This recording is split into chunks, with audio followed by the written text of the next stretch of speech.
สียงกองเสียงกองเสียงมองต่ำเข้าเสียงตุดเจ้า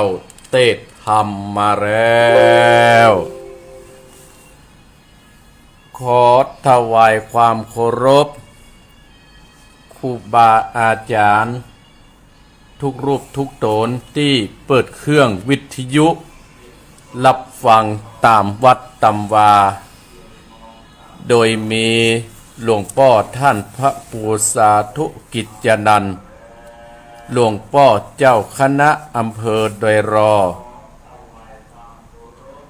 จังหวัดเชียงใหม่ที่เคารพและนับถือเป็นอย่างสูงและขอแสดงความนับถือมายังท่านพระครูท่านรองเจ้าคณะอำเภอดอยรอท่านพระครูผู้เป็นประธานขึ้นสีข่าวของเฮาที่ได้ฮือความมอบหมายนะฮืออาตมาภาพเก้ากับผมพระครูวรธรรมนาถเจ้าคณะตำบลสันติสุขได้มาพบปะศรัทธาญาติโยมในวันนี้ขอความสุขความเจริญจงบังเกิดแก่บรรดาพ่ออุ้ยแม่อุ้ยพ่อออกแม่ออกพี่น้องคณะศรัทธาท่านผู้ฟังทั้งหลายมาแล้วเสียงกองเสียงกองเสียงมองต่ำเข้าเสียงตุเจ้าเตะธรรมมาแล้วศรัทธาญาติโยมจึงวันนี้ตรงกับวันที่30เดือนมิถุนาพศ2567ตรงกับเดือน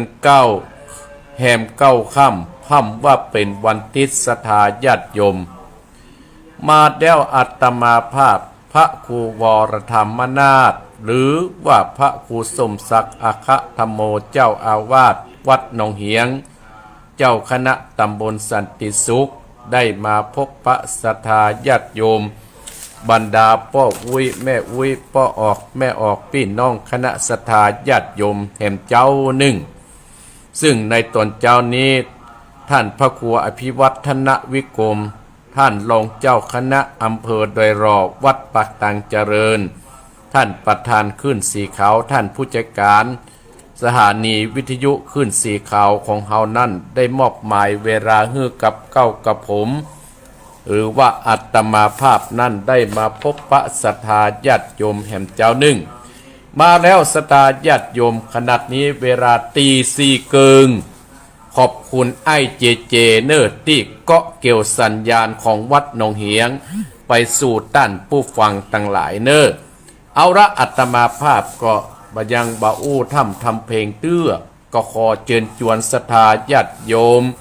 บรรดาพ่ออุ้ยแม่อุ้ยพ่อออกแม่ออกพี่น้องคณะศรัทธาญาติโยมเฮาทั้งหลายไหว้พระสวดพุทธคุณธรรมคุณสังฆคุณแบบที่อาตมาภาพได้เคยจัดมาเนาะศรัทธาญาติโยมติดแล้วบ่ได้มาปะติดนี้มาปะศรัทธาตั้งอกตั้งใจตื่นได้แล้วตื่นได้แล้วเนื้อศรัทธาญาติโยมตะวันจะขึ้นแล้วโอ้คนเข้ามาพอตังเพชรตังลายเตี้ยตมาภายท่าสดนี่โดมีบัวจันทร์กันทาอำเภอแม่วางเนี่ยพี่น้องโดยปุ๋ยก็มีโดปุ้นเวียงกังเวียงเจียงใหม่เนื้อสัดเจนดีล่ะโยมบ่าเอ้ากับพระเนื้อกับหนึ่งกับสองกับสามอะระหังสัมมาสัมพุทโธภควาพุทธังพระกวันตังอภิวาเทมิกาบสุวะคาโตภควตาธัมโมธัมมังนัมมัสสามิกาบสุปฏิปันโนภควโตสาวกสังโฆสังฆังนะมามิกาบ นะโมตัสสะภะคะวะโต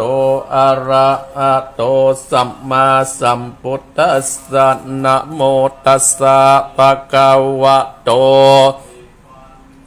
ละหะโตสัมมาสัมพุทธัสสะนะโมตัสสะภะคะวะโตอะระหะโตสัมมาสัมพุทธัสสะพุทธังสรณังกัจจามิธัมมังสรณังกัจจามิสังฆังสรณังกัจจามิตุติยัมปิพุทธังสรณังสเมตุติยัมปิธัมมังสรณังกัจจามิตุติยัมปิสังฆังสรณังกัจจามิตติยัมปิพุทธังสรณังกัจจามิตติยัมปิธัมมังนานังกัจจามิตติยัมเปสังฆังสรดังกัจจามิอิติปิโสภะคะวะอะระหังสัมมาสัมพุทโธวิจาจารณะสัมปันโนสุขโต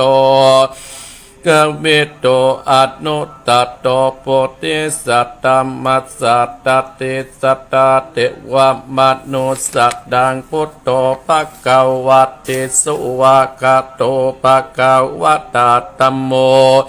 สันติติโกอาการิโกเออิปัจจิโกโอปัตนายิโกปัจจัตตังเวทิตาโพวินโยเอเตสุปฏิปันโนภะคะวะโตสวากาสังโฆจงปฏิปันโนภะคะวะโตสวากาสังโฆญายะปฏิปันโนภะคะวะโตสวากาสังโฆสะเมจิปฏิปันโนภะคะวะโตวากาสังโฆญาติตังจัตตาเดโปเตสายุกานิอัตตาปุเตสาปุคราเอสาภะคะวะโตสวากาสังโฆหุนนายโยปะหุนนายโยตะคินายโยอัญจเดกระดิโยอนุตรังบุญญาเกตังโลกัสสาติสาธุสาธุปะปัญญาปัตตมีสามทิฏฐาสาธุปะปัญญาปัตตมีวัดแวดล้อมวิริยะปัตตมีอ้อมล้อมละวังดีศีลปัตตมีบังออกดาบเมตตาปัตตมีภาเปตังปืนตานะปัตตมีเป็นปืนตั้งต่ออุเบกขาปัตตมีก่อเป็นเวียงสัจจะปัตตมีเวทระวังดีเป็นไม่เท่ากันติปัตตมีกลายเป็นออกดาบบังหน้าไม้และปืนไฟอาทิตานะปัตตมีปับไปจุแห่งแข่งแรงปับหมู่บ้านปีศาจไปเปตทุกตะเวเตดังตรณีอัศจรรย์เสือเหมือนปันอยู่กวางน้ำนาทีกวางต่อกวางแตกตีปองนานองนานอเป็นเขาตอกดอกไม้มาปูจาพระเกณฑ์ไตสาตันพระบุตรตังเลยจุงมาไปโพดจุงมาอนุญาตโพดผู้กาเตติดีแม่ตั้งโตตดีออกมาติดมวยผมอยู่ข้างทาดจังไรขาดกางาสับพ้นดินพ้นนำนาทีลงพระพายขออาบตับเต้าพระยามานเอาอาบปุนกวกับยกมือตุนหัวเสกาผู้กานี้ชื่อว่าเป็นลูกศิษย์พระพุทธเจ้าตนบุญสุมปันอันมากพระพุทธเจ้าจริงตั้งพระปัญญาปัตตมีไว้กัจจานตั้งไว้ตั้งนาก็ได้กัจจานตั้งไว้ตั้งหลังก็ได้เก้าจานตั้งแต่หัวถึงตีนก็ได้เก้าจานตั้งแต่ตีนถึงหัวก็ได้เก้าจานเสร็จว่าทุกปืนจักมาเสมอมุนปุนเสร็จก็จักบอกมาก็ได้ข้าพเจ้าก็ได้ไว้ว่าพุทธกุณังธัมมะกุณังสังฆกุณังพุทธอินตาธัมมะอินตาสังฆอินตาสะเมธรณี อยู่เหนือน้ำอยู่กำเป็นดินกันกาลเนกเกิดตึงถึงคุณพระปิตาคุณพระบรรดาคุณครูบาอาจารย์คุณพระแก้วเจ้าตั้งสามประการคือคุณพระพุทธังคุณพระธรรมังคุณพระสังฆังคุณแดดคุณฝนคุณน้ำคุณลมคุณกุราชเจ้าก็ดีคุณพระเจ้าตนเผาวัดนาก็ดีคุณนางอุตราก็ดีคุณพระปัจเจเจ้าก็ดีคุณแม่ดังโตดัดนี้เจ้าก็ดีจุกมารักษากำนาและกำลังยังตนตัวเองข้าพเจ้าและท่านผู้ฟังและเจ้าของสถานีกู้สถานีในวันนี้จิมแดดเตอพุทโธพุทธังรักษาธัมโมธัมมังรักษาสังโฆสังฆังรักษาพุทโธพุทธังอะระหังธัมโมธัมมังอะระหังสังโฆสังฆังอะระหังพุทโธพุทธังกันอาธัมโมธัมมังกันหา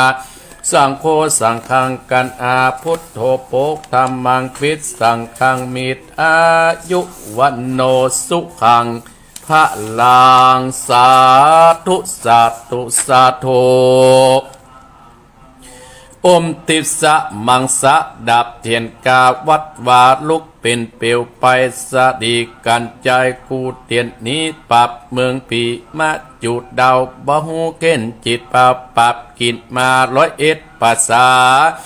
กูก็ปรับได้ตายตื่นฟ้าเหนือหน้าเป็นดินเก้าดินกูก็เป็นน้ำเก้ากลางกูก็เป็นเม็ดน้ำใหญ่ก็จักออกไปท่วมหัวปีตายไปดินกู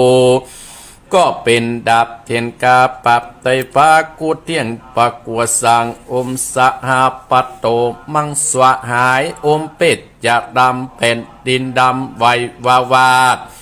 สายตาพิกาดกับนีละคนดีตูไว้ติดนี้อย่าเอาตัวหมูตั้นตั้งผีมานและผีเขน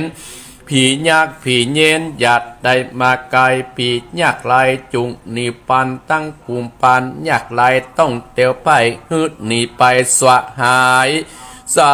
ธุดุกาดาเจ้าไพญาอันว่าไพตั้งหลายประการต่างๆนานาปืนตนว่าไฟไม่ก็ดีไฟอันเจ็บไข้ได้เป็นไพญาที่ก็ดีอุปัตตวะกังวลอนตาลายมักคือคนและสัตว์ได้เจ็บได้ป่วยได้เสียเขาเสียของจากภัยตั้งหลายบัดนี้ตนตัวเองข้าพเจ้าอันเป็นลูกศิษย์พระพุทธเจ้าจักถอดจักถอนไปแล้วตั้งแต่นี้เป็นต้นไปขอเจ้าตั้งหลายไม้มีท่านผู้ฟังและเจ้าของสถานีวิทยุกู้สถานีผู้เป็นเจ้าหอเจ้าเฮือนเจ้าบ้านเจ้าจองพร้อมโดยญาติกาพี่น้องลูกหลานเหลนเต็นเตาจุคนจงได้อยู่สุขสบายจุ่มเนื้อเย็นใจอย่าได้มีภัยอันตรายใดๆไม่ไกลตั้งแต่นี้เป็นต้นไปขอเจ้าหอเจ้าเฮือนและญาติกาพี่น้องลูกหลานเหลนเต็นเต้าจุคนจงมีโชคลาภมั่งมีตุ่นเต้ากันคู่คนเที่ยงแต่ดีๆจยะสิทธิตานังละปังโสติพระขยังสุขังปาลังสิลิจะอายุจะวันโนจะโภคังวุติจยะสวาสตาวันจะอายุจะชีวสิทธิภวันโตเตสปิติโยวิวัสสันโตสัพพะโลกวินาศสันตุมาเตภวัตวันตรายโยสุขีติกายุโกภวะอาภิวาทนาสิริสะนิจังวุตตาปัจจายิโนจัตตารโอธรรมาวัฏฏันติอายุวันโนสุขังพะลังต่อไปศรัทธาอีป่ออีแม่พี่น้องคันศรัทธาท่านผู้ฟังทั้งหลายแผ่เมตตาพระพรหมมงคลว่าอวยพรให้ตก ตี เก่า ปรึกษาเจ้าคณะภาค7